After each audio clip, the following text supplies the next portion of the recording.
পথে যাবো, এলে আমি স্বর্গ দর্শন করতে পারবো। ঠিক সেই সময় একটা কুকুর ছুটে এলো, এসে বলতে, যুধিষ্ঠির তুই চিন্তা করছো কেন? আমি তোমাকে সঙ্গে নিয়ে যাব। যুধিষ্ঠির দাদা মনে মনে ভাবছে, বাবু বা কুকুর কিনা কথা বলছে, এই কুকুর কিনা যেখানে সেখানে পড়ে থাকে, এতো খায় নোংরা খায়, আর এই কুকুর কিনা কথা বলছে। কি ভাববার বিষয় না, কুকুর কথা বলছে যে কিনা কত একটু খায় নোংরা খায়, যেখানে সেখানে পড়ে থাকে, আমরা দেখতে পেয়ে তাকে দাঁড়িয়ে, আর সেই কুকুর কিনা কথা বলছে। কথা যখন বলছে আর আমাকে সঙ্গে নিয়ে যাবে, তাহলে যাওয়াই যাবে। এই কুকুরটির সাথে যুধিষ্ঠির দাদা চলেছে। এই কিছু দূর পথ যাবার পরে যুধিষ্ঠির দাদা বলছে, এই যে তুমি যে আমাকে স্বর্গের পথে নিয়ে যাচ্ছ ঠিক আছে, কিন্তু তুমি আমাকে চিনলে কি করে, আমার নাম জানলে কি করে? কুকুরটি বলে, দেখো যুধিষ্ঠির, আমি শুধু তোমার নাম নয়, আমি তোমার বংশের সবাইকে চিনি। তুমি আমার বংশের সবাইকে চেনো? হ্যাঁ, আমি তোমার বংশের সবাইকে চিনি। তাহলে বলো, তোমার বংশ হলো চন্দ্র বংশ। চন্দ্র বংশের প্রথম পুরুষ হলো শ্রীকৃষ্ণ। কৃষ্ণ নারী কমল থেকে একজনের সৃষ্টি হয়েছে, তিনি হলেন ব্রহ্মা। ব্রহ্মার পুত্র অগ্নি, অগ্নির পুত্র সোম, সোমের পুত্র বুধ, বুধের পুত্র পুরুরবা, পুরুরবার পুত্র আয়ুষ, আয়ুষের পুত্র নভ, নভের পুত্র যজাতি, যজাতির পুত্র যদু, যদুর পুত্র পুরু, পুরুর পুত্র জন্মেন্দ্র, জন্মেন্দ্রের পুত্র প্রতিষ্ঠান, প্রতিষ্ঠানের পুত্র প্রবীর, প্রবীরের পুত্র মনুষ্য, মনুষ্যের পুত্র চারুকর, চারুকরের পুত্র শত্রু, শত্রু পুত্র বহুবর, বহুবরের পুত্র সংঘাতি, সংঘাতির পুত্র অসংঘাতি, অসংঘাতির পুত্র রত্নাসুর, রত্নাসুর পুত্র বিদেশী, বিদেশীর পুত্র রেভি, রেভির পুত্র দুষ্মন্ত, দুষ্মন্ত পুত্র ভরত, ভরতের পুত্র ইক্ষু, ইক্ষু পুত্র সংবর, সংবরের পুত্র সুরানু, সুরানুর পুত্র সহাদ্র, সহাদ্রের পুত্র চব, চবনের পুত্র কৃতি, কৃতির পুত্র উপরিচর, উপরিচরের পুত্র জরাসন্ধ, জরাসন্ধের পুত্র সহদেব, সহদেবের পুত্র সমাপি, সমাপির পুত্র জঠু, জঠুর পুত্র সুরাট, সুরাটের পুত্র বিধুরা, বিধুরাটের পুত্র অজতায়ু, অজতায়ের পুত্র অপ্রথা, অপ্রথার পুত্র দেবখ্যাতি, দেবখ্যাতির পুত্র ঋক, ঋকের পুত্র দিলীপ, দিলীপের পুত্র শান্তনু, শান্তনুর পুত্র বিচিত্র বীর্য, আর বিচিত্র বীর্যের পুত্র পাণ্ডু, আর পাণ্ডুর পুত্র তুমি, অর্থাৎ যুধিষ্ঠির।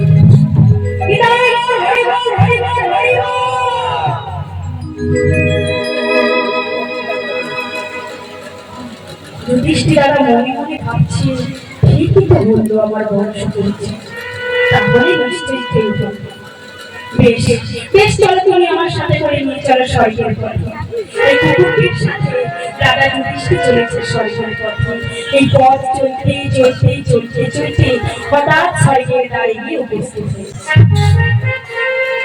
স্বর্গের দ্বারে গিয়ে দেখছে, স্বর্গের দ্বারে দুটি দাঁড় হয়েছে। দাঁড়িয়ে দুটি বলছে, স্বাগতম স্বাগতম, আসুন আসুন আসুন। যুধিষ্ঠির দাদা বলে উঠলেন, দাঁড়াও দাঁড়াও দাঁড়াও, আমি যাবো ঠিকই, কিন্তু আমি যে স্বর্গে যাবো, আমার একটি শর্ত আছে। কি শর্ত? আমি সঙ্গে করে কুকুরটিকে স্বর্গে নিয়ে যাবো। রানীটি বলে উঠল, সে কি, তুমি যাবে তোমার কর্মফলে, তুমি স্বর্গে যাবে তোমার কর্মফলে, আর তুমি কুকুরটিকে সঙ্গে করে নিয়ে যাবে? এই কুকুরটিকে দেখো, এটা খায় নোংরা খায়, এখানে সেখানে পড়ে থাকে, আর তুমি কুকুরটিকে সঙ্গে করে নিয়ে যাবে? না না না, ওই কুকুরটিকে সঙ্গে নিয়ে যাওয়া যাবে না। যেই না বলেছে যুধিষ্ঠির বলে উঠল, এই কুকুরটিকে তোমরা যদি না আমার সঙ্গে নিয়ে যেতে দাও, তাহলে আমি তোমাদের স্বর্গে যাব না। ঠিক সেই সময় বলে উঠলেন, কুকুরটিকে বলে উঠলেন, দয়াময় তুমি বলো, তুমি তো আমার বংশ পরিচয় বলি, এবারে বলো তোমার পরিচয় কি? তুমি তো সাধারণ কুকুর নও,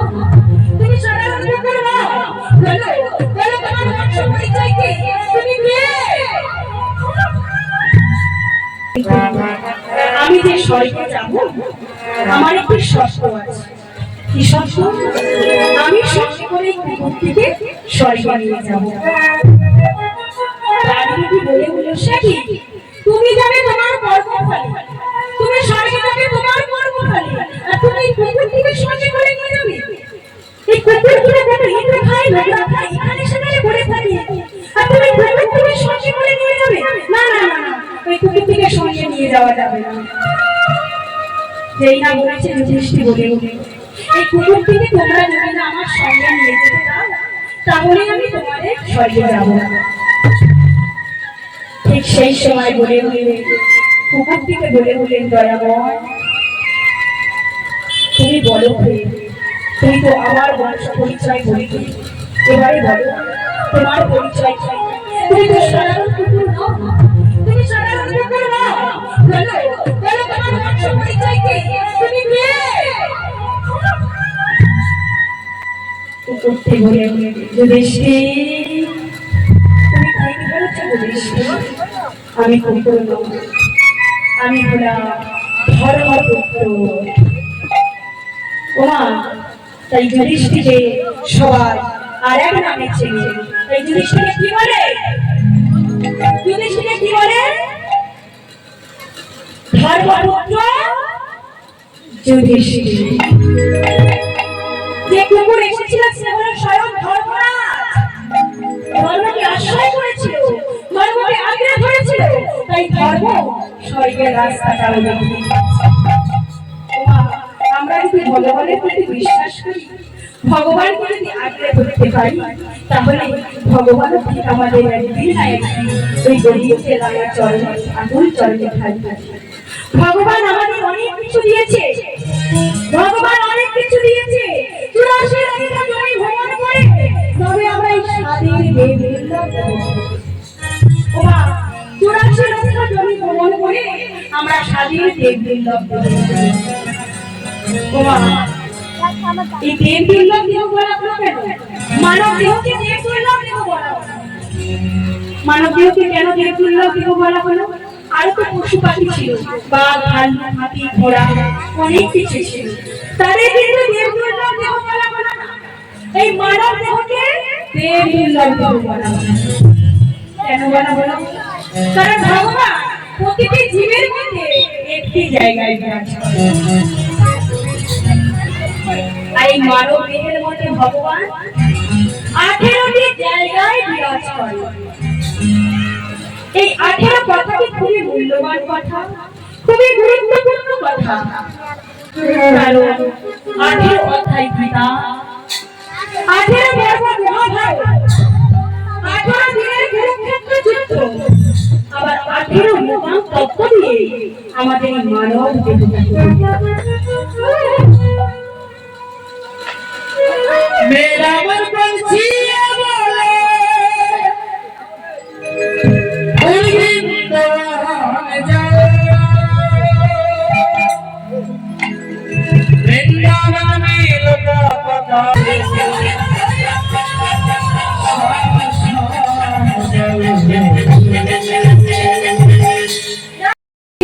আমার ভক্তিমতী মায়েরা, আমাদের এই মানব দেহের মধ্যে 18টি জায়গায় ভগবান বিরাজ করছেন।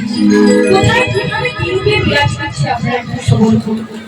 চূড়ামধ্যে চূড়ামণি ব্রহ্মমাঝে স্থিতি, পদ্মমধ্যে মহাবিশ্ব করে চক্রমধ্যে কলাদান করিতেছে নাসিকাতে নিত্যানন্দ করে রূপা, কারণে চৈতন্য বসাই হয়ে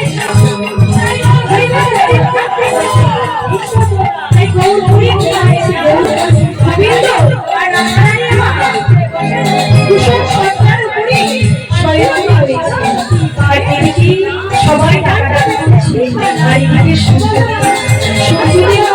এদিকে কি বলছে, ভালো দেব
সবাই মিলে একত্রিত হতে পেরেছি, সবাই মিলে আমরা সবাই একত্রিত হয়েছি।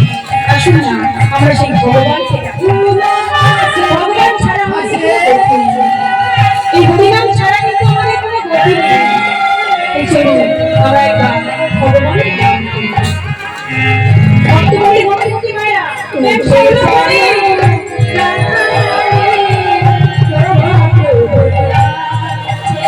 সত্যযুগে ধ্যান তপস্যা করে ভগবান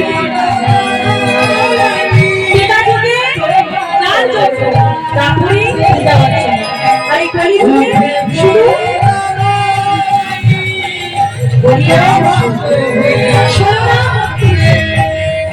হরে কৃষ্ণ কৃষ্ণ কৃষ্ণ হরে হরে রাম রাম রাম কৃষ্ণ সবাই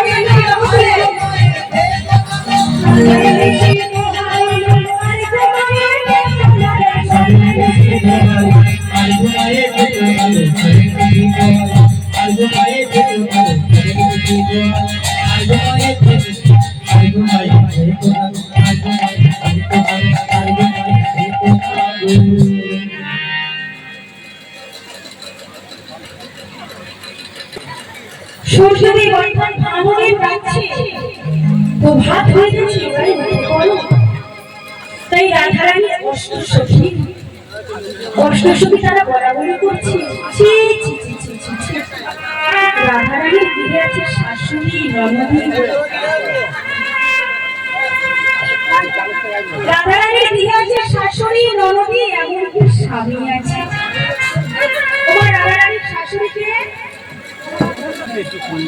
রাধারানীর শাশুড়িকে রাধারানীর শাশুড়ি জটিলা আর ননদিনী কুটিলা। তাই রাধারানীর শাশুড়ি ননদিনী বিয়ে হয়েছে জটিলা আর কুটিলা। আর শাশুড়ি কথার মানে কি না? শাশুড়ি। শাশুড়ি কথার মানে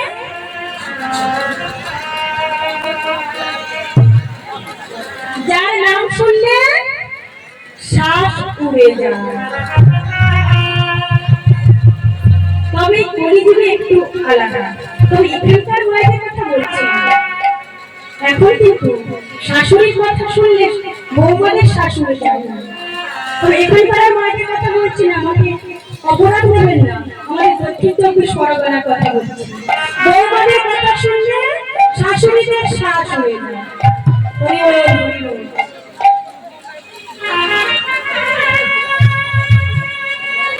বৌমাদের কথা শুনলে শাশুড়িদের শ্বাস উড়ে যায়। আর এই ননদী, ননদী কাকে বলে? নদী। নদীকে একত্রিত করলে তার যা স্রোত, তার যা ক্ষমতা, তাকেই বলে নদী।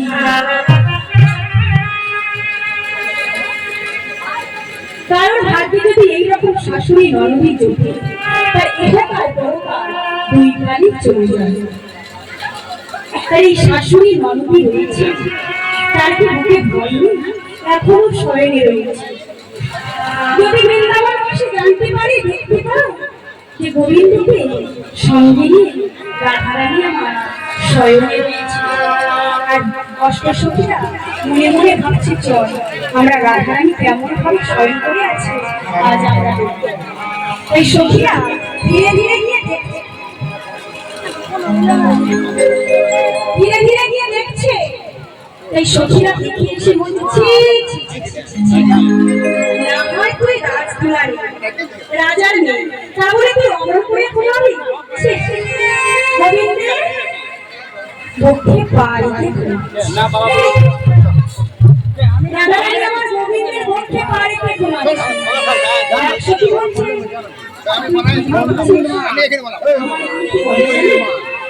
আমার মন বলে রাধারানী তাই প্রাণ গোবিন্দ আমার রাধারানীর চরণটা নিয়ে গোবিন্দের পক্ষে টেনে আর এক সাথে গিয়ে বলছে, জানিস আমি কি দেখলাম?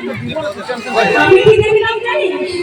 ওই রাধারানীরা কেমন ভাবে শয়ন করে আছে, দেখে এসে বলছে আমি চিনতে পারছি না কোনটা রাধারানীর গুরু আর কোনটা গোবিন্দের গুরু, কোনটা রাধারানীর বাহু আর কোনটা গোবিন্দের গুরু বুঝতে পারছি না, আর কোনটা রাধারানীর ভোগ আর কোনটা গোবিন্দের ভোগ তারা কেউ বুঝতে পারছে না। তারা এমন ভাবে শয়ন করে আছে, তাই সখীরা বরাবরই করছে দাঁড়া তোরা অমন করে চিৎকার করিস না, অমন করে কথা বলিস না, অমন করে কথা বললে রাধারানী আর তার গোবিন্দ জমে যাবে। আর এদিকে সখীরা বরাবরই করছে তোরা কথা বলিস না, তোরা যদি কথা বলিস তাহলে আমাদের রাধারানী গোবিন্দ জমে যাবে। তুই অমন করে চিৎকার করিস না। তাই কি বলছে গো? চুপি চুপি গো কথা রাই যেন জাগে না, চুপি চুপি গো কথা রাই যেন জাগে না, কথা রাই যেন জাগে না, চুপি চুপি গো কথা রাই যেন জাগে না।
অমন করে যদি তোরা চিৎকার করিস কথা বলিস তাহলে তো রাধারানী প্রাণ গোবিন্দ চিনে যাবে। এদিকে বলদেবী এদিকে ছুটতে ছুটতে চলেছে, কাদের কাছে চলেছে?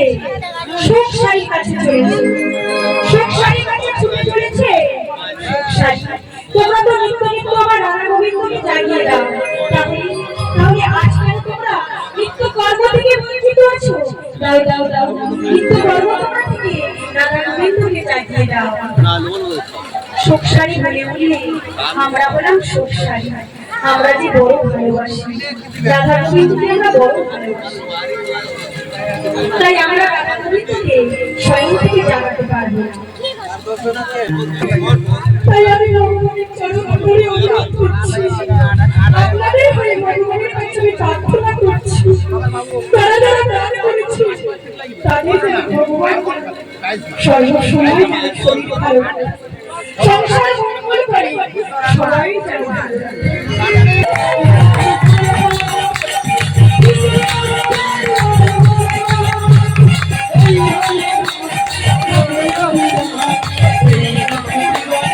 তাই আমরা গোবিন্দকে জাগাতে পারবো না। তাই এদিকে সুখসারি ভয়ে আতঙ্কিত হয়ে গেল, কারণ যদি প্রভাত হয়ে যায় তাহলে রাধা গোবিন্দে একদিকে রাধারানী অভাব না, তাহলে না জানি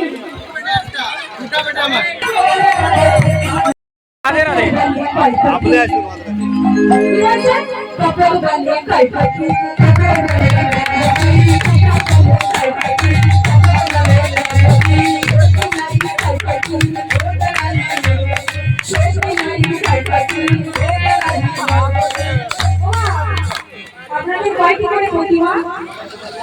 ও লজ্জা করেন না কি? এখানে দাদা ভাইরা আছে, আমাদের লজ্জা পাচ্ছে না, ভয় পাচ্ছে? বাড়িতে গেলে করিব তোমার ভয় পাবি। স্বামী কটা? স্বামী স্বামী আছে তো?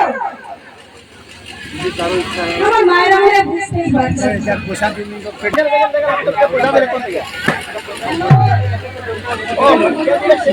কটা? একটা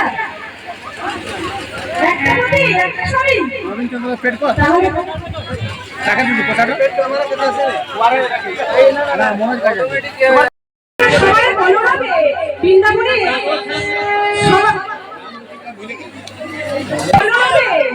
একটা মহাধ্বনির সৃষ্টি হয়েছে। তাই সংসারী বলছে আমরা আর এমন করে নিত্য কর্ম থেকে বঞ্চিত হতে হবে না। চল চল আমরা আজকে রাধা গোবিন্দকে জাগাই। বিদায় কর হে গোবিন্দ মায়া উড়ে পড়ি।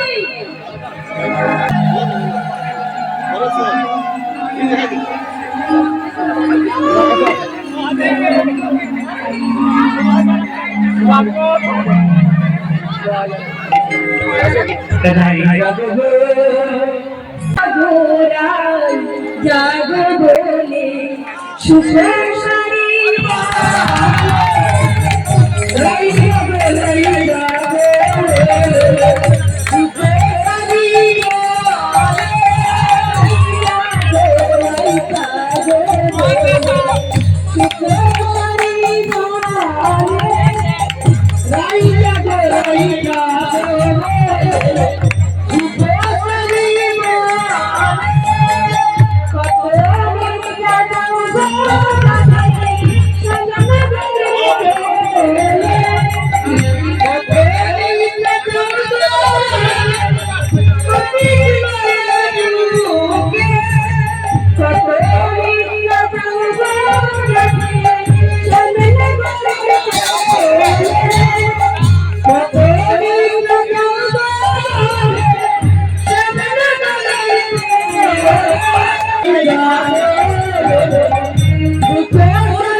চলুন সবাই মিলে বিদায় কর হরি বল হরি বল হরি বল।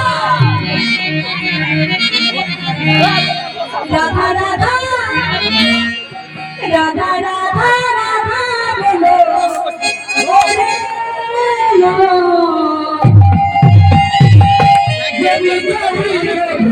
লাগে